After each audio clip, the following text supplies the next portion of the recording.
ce que tu vois dans ta réalité physique est toujours neutre. C'est ça c'est ça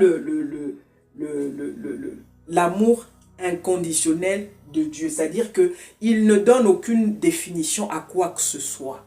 Il vit juste une expérience, quelle qu'elle soit.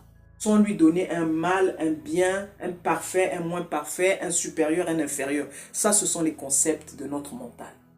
Mais quand tu as compris, en fait, en réalité, que ce ne sont que nos définitions, finalement, que nous sommes en train d'expérimenter, mais tu commences à faire toi-même attention à ce que tu penses. Parce que tu sais en réalité que tu vas vivre ce que tu penses déjà. Donc cette femme irréprochable, qui était irréprochable hier, parce que tu la voyais, tu avais un concept d'irréprochabilité tel que elle rentrait dans les cases. Le jour où elle a commencé à sortir d'une case, il y a quelque chose en toi qui l'a vu. Parce que elle est sortie de tes règles. Donc, il est toujours question de nos définitions.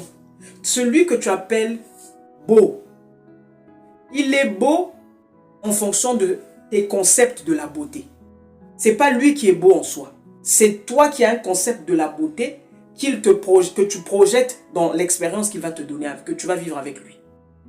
Mais tu vas voir que dès le moment où il va sortir de ton concept de la beauté, si pour toi la beauté c'est avoir des tablettes de chocolat, si pour toi la beauté c'est avoir du ventre, si pour toi la beauté c'est avoir la couleur noire et pas la blanche, et j'en passe. Dès qu'il sort de ça, inconsciemment ou consciemment, tu vas voir un désintéressement naturel. Tu n'auras même pas besoin d'épiloguer là-dessus pendant longtemps. Tu dis bien, c'est bizarre, elle a changé. Non, c'est toi qui as changé de perception. Dans la Bible, vous savez, quand on parle par exemple d'Adam et d'Ève et qu'on parle d'Adam qui nomme les animaux, qui commence à dire toi tu t'appelleras singe, toi tu t'appelleras guenon, toi tu t'appelleras mouton, toi tu t'appelleras cheval. Quand il est en train de nommer les choses, c'est ça en fait, l'explication métaphysique ici, c'est cette idée que c'est l'homme qui